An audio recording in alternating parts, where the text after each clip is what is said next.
je vous demande ce qui vous empêche de dormir la nuit, vous allez me répondre 9 fois sur 10 que ce sont des problèmes humains. Le collègue avec qui vous avez eu maille à partir, votre patron qui vous a réprimandé, un licenciement que vous devez annoncer, un mail violent qui vous a agressé. Les exemples ne manquent pas. Les études montrent, avec une grande constance, qu'un des premiers facteurs du départ d'une entreprise est la mauvaise ambiance de travail. Cette question de l'ambiance ou du climat de travail renvoie à la gestion des émotions. Car contrairement à ce qu'on a pu entendre depuis des décennies, on ne laisse pas ses émotions au vestiaire de l'entreprise. Le phénomène s'est accéléré ces dernières années pour 4 raisons.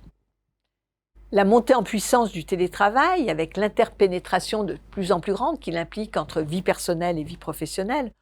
On ne travaille plus avec la photo de ses enfants sur son bureau, mais avec ses enfants sur ses genoux.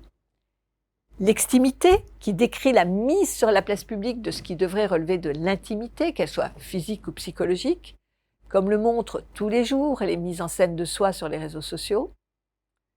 Une revendication de plus en plus forte de la reconnaissance de chacun dans sa diversité, et une meilleure connaissance et prise en compte des personnalités neuroatypiques, hypersensibles, haut potentiel intellectuel, 10, et la fatigue qu'ont engendré les 3 grandes crises et leurs impacts économiques. Sanitaire avec la pandémie, politique avec la guerre en Ukraine, climatique avec la prise de conscience de la dégradation de l'environnement.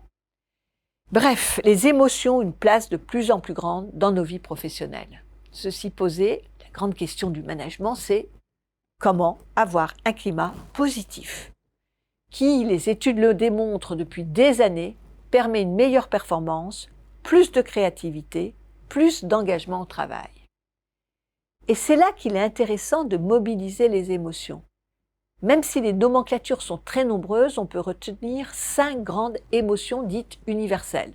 La joie, la peur, la tristesse, le dégoût et la colère. Pour avoir un climat positif, il s'agit de développer la joie et de mettre à distance les autres émotions plus négatives. C'est une mission très importante du manager car c'est lui qui donne le « là » de l'organisation à la matière. Il est regardé et toutes ses équipes vont évoluer de façon quasi mimétique. Une branche de la psychologie positive, développée par le professeur Zegelman, propose des outils et des méthodes assez simples pour gérer ces émotions. Prenons la colère. Je sens la colère monter et je risque de dire ou d'écrire des choses que je vais regretter amèrement. La proposition est le stop. S comme stop. Je fais une pause, j'arrête ce que je suis en train de faire. T comme temps. Je me concentre sur ma respiration. O comme observation. J'observe ce qui se passe en moi, ce que j'éprouve, quelles sont les émotions qui me traversent. Et P comme présence. Je prends conscience que les émotions sont comme des vagues qui montent et finissent par redescendre, puis disparaître. L'enjeu est de mettre ces émotions à distance pour retrouver de la lucidité dans ses décisions. Ne pas faire du mal à d'autres personnes, ni abîmer durablement le climat de travail.